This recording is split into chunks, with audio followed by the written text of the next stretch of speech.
Szanowni Państwo, zapraszam do zapoznania się z moimi strategiami inwestycyjnymi o nazwie ACE Active. Nowe podejście do asset management. Andrzej Stefaniak. Dane kontaktowe są podane w tle oraz w opisie filmu. Pozdrawiam. Witam serdecznie. Dzisiaj o poranku. Plany inwazji zostały zatwierdzone. Co dalej na giełdzie? To jest temat przewodni tego wpisu. Na samym początku zachęcam do subskrybowania, dodawania komentarzy i dawania lajków, jeżeli uważacie, że te materiały niosą dla Was jakąś wartość. I dzisiaj zachęcam o godzinie 12, żeby wrócić na kanał i zobaczyć specjalny materiał z doradcą inwestycyjnym Pawłem Dunalewiczem, który będzie nam opowiadał o tym, co się dzieje w pracy doradcy inwestycyjnego zarządzającego aktywami profesjonalnego tradera. Zaczynamy! Plany inwazji zostały zatwierdzone. Co dalej na giełdzie?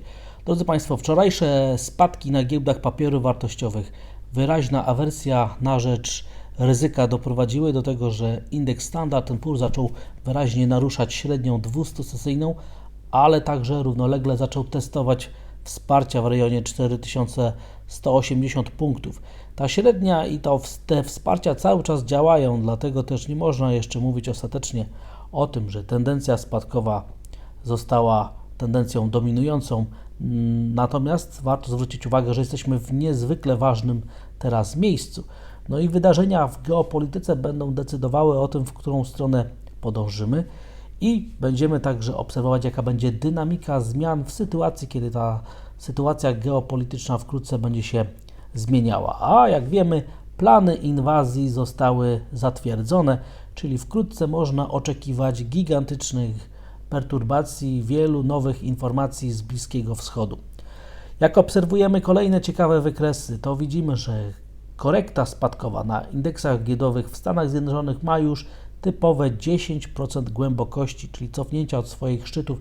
To jest typowy zakres dla korekty. Wspominałem ostatnio, że dla giełd w Europie także zakres korekty wynosi już w okolicach 10% i za każdym razem, kiedy tak było w ostatnim czasie, a tendencja wzrostowa w długim terminie była kontynuowana, to takie cofnięcie kończyło się właśnie w okolicach 10%, więc naprawdę giełda papierów wartościowych wkrótce będzie musiała podjąć decyzję, w którą stronę dalej ruszy.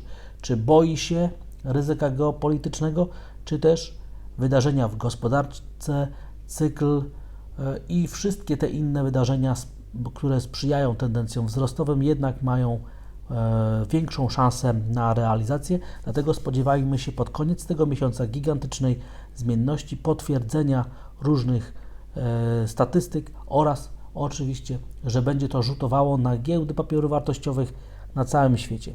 Dzisiaj giełda w Azji zbliża się do dolnego ograniczenia tego kanału wzrostowego i w takiej sytuacji także tutaj na giełdzie w Japonii najbliższe wydarzenia będą miały decydujące znaczenie. I jeżeli oczywiście negatywne nastroje będą utrzymane, to także giełda w Niemczech będzie się oddalać od swoich pierwszych oporów, a jak widzimy tutaj na wykresie, nie udało się nawet punktowo przetestować tych najbliższych oporów, ale w sytuacji, kiedy pojawiają się już następne informacje, taka sytuacja może wystąpić. Drodzy Państwo, przypominam jedną z najważniejszych zasad na giełdzie, że należy sprzedawać plotki, a kupować fakty. Więc w sytuacji, kiedy rzeczywiście doszłoby do inwazji, jest wielkie ryzyko dla krótkich pozycji, wielkie prawdopodobieństwo, że zamiast spadków doszłoby do wzrostów indeksów giełdowych, do odwrócenia tendencji, która jest teraz obserwowana. Przypominam, sprzedawaj plotki, kupuj fakty. To jest jedna z tych prawidłowości, tych powiedzonych rynkowych, które się bardzo często sprawdzają. No i plany inwazji zostały zatwierdzone. Co dalej? I bardzo ładnie widać to na przykładzie wykresu pokazującego zachowanie ropy naftowej. I w tym wypadku, w momencie, kiedy pojawiły się informacje, że Izrael potwierdza plany inwazji, to w takiej sytuacji od razu podskoczyła cena ropy naftowej o co najmniej 2 amerykańskie dolary. I na tym wykresie widzimy tutaj, jak ostatnie wydarzenia z tego miesiąca rzutowały na wycenę ropy naftowej. Więc także w tym wypadku, jeżeli pojawią się fakty, to być może zamiast kupować, zamiast dalszych wzrostów będą spadki. Natomiast będziemy także tutaj ściśle to monitorować, bo ropa naftowa jest jednak bardzo ważna, jest jeszcze w większym stopniu uzależniona od wydarzeń na Bliskim Wschodzie. Kiedy pojawiły się informacje, że plany zostały zatwierdzone, plany inwazji, że szykuje się interwencja Izraela i wejście już wojsk lądowych do strefy Gazy, to momentalnie znowu zaczęło rosnąć złoto, cena zbliża się do poziomu $2000 i w takiej sytuacji, kiedy ta inwazja stałaby się już faktem, to ja spodziewam się, że poziom ten będzie atakowany z dużą szansą, że jednak trwale wyjdziemy nad ten poziom. W tym wypadku cena złota jak zachowuje się w taki sposób, że moim zdaniem tutaj jest zwiększone prawdopodobieństwo kontynuacji tendencji wzrostowej, jeżeli oczywiście wszystko to stanie się faktem. No i także, jeżeli liczymy na wzrosty indeksów giełdowych, to powinniśmy także obserwować zachowanie ceny miedzi w okolicach tych oporów w rejonie $8100. Te miejsca mają naprawdę duże znaczenie. Każde przejście tego poziomu momentalnie zmieni perspektywę na prowzrostową. Na chwilę obecną jesteśmy poniżej tych poziomów, dlatego też sytuacja sprzyja tendencjom spadkowym.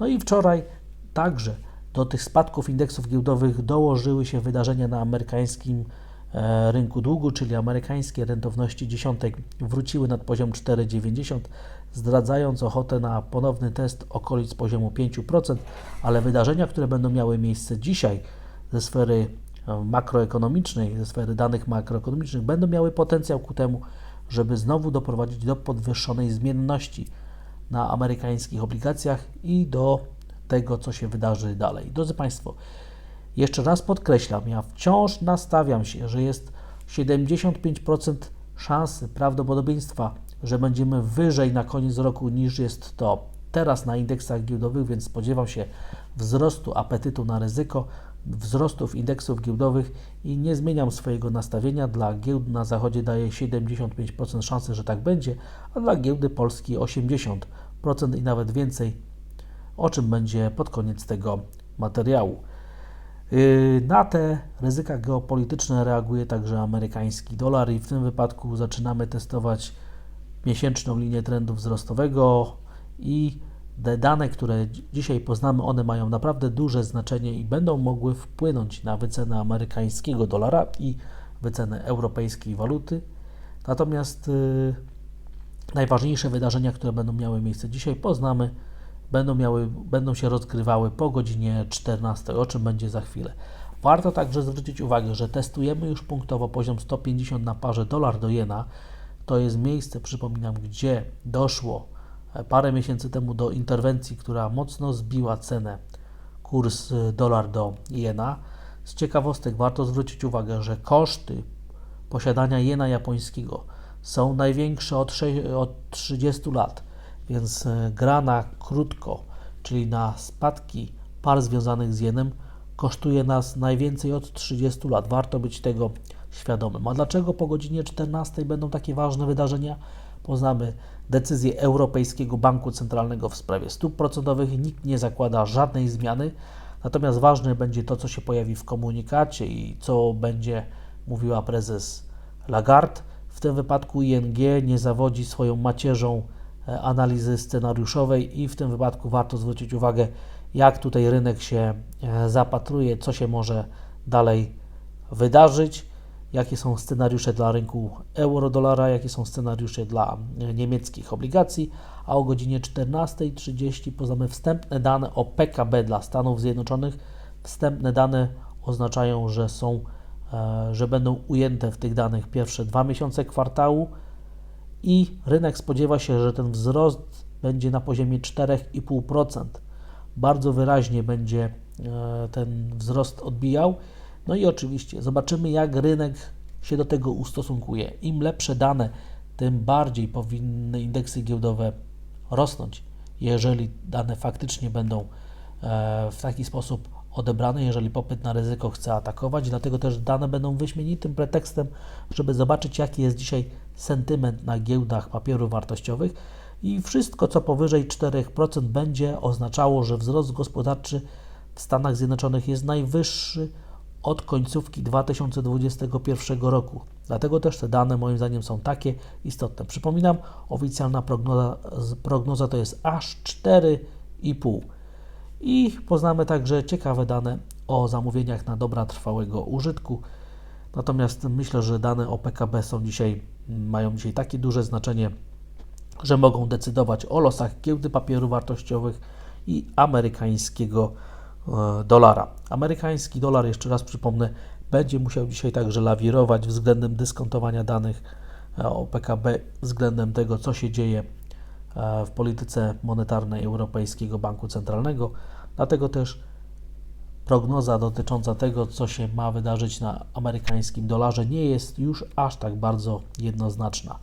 I patrzymy także z wielkim skupieniem na zachowanie Bitcoina, ponieważ jest ogromna szansa na to, że wkrótce przekroczymy barierę $35,000 i rynek ruszy w kierunku $40,000.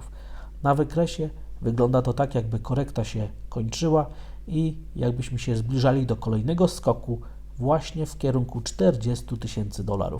I na koniec wspomniane już polskie aktywa. Plany inwazji zostały zatwierdzone, więc teoretycznie powinien być to negatywny czynnik dla rynków związanych z ryzykiem, ale oczywiście polskie aktywa żyją swoim własnym życiem i w tym wypadku, jak widzimy, nie doszło wczoraj do jakiegoś większego osłabienia krajowej waluty związanym z tym, co się wydarzyło wczoraj w Chinach, czyli o niewypłacalności Country Garden. Jednak lekka fala korekty występuje, warto być tego świadomym. Polskie obligacje są także bardzo przyklejone do średniej 200-sesyjnej i tutaj także nic niewiele się dzieje. Natomiast jestem ciekawy, jaka będzie odporność warszawskiego parkietu na wszystkie informacje, jakie się pojawią o potencjalnym ryzyku geopolitycznym, o danych makroekonomicznych. Moim zdaniem wczorajsza sesja, zamknięcie dnia blisko poziomu 2100 punktów oznaczają, że rynek chce po prostu rosnąć. Liczy na wszystkie pozytywne informacje i będzie dyskontował raczej te pozytywne niż negatywne informacje, więc jeżeli się okaże, że dzisiaj giełda papierów wartościowych nie chce spadać i to pomimo tego, co się dzieje na giełdzie w Stanach Zjednoczonych czy też w Niemczech, nie ma jakiegoś większego cofnięcia od tego poziomu 2100 punktów, to naprawdę siła polskiego parkietu będzie ogromna, będzie to wielka zachęta do tego, żeby liczyć na kontynuację wzrostów. Będzie to naprawdę czynnik, który jeszcze bardziej zwiększy to prawdopodobieństwo realizacji pozytywnych scenariuszy w końcówce tego roku. Ja jeszcze raz podkreślam, daję ponad 80% prawdopodobieństwa, że w kolejnych tygodniach do końca tego roku i w kolejnych miesiącach będziemy na indeksach giełdowych w Warszawie wyżej niż ma to miejsce teraz. Dziękuję za odsłuchanie tego materiału. Zachęcam do subskrybowania, dodawania komentarzy i dawania lajków, jeżeli uważacie, że te materiały niosą dla Was jakąś wartość i widzimy się i słyszymy dzisiaj po południu i zachęcam także, żeby dzisiaj o godzinie 12 wrócić na kanał. Będzie specjalny materiał z Pawłem Dunalewiczem, doradcą inwestycyjnym. Pozdrawiam, stopy zwrotu, trzymajcie się, cześć!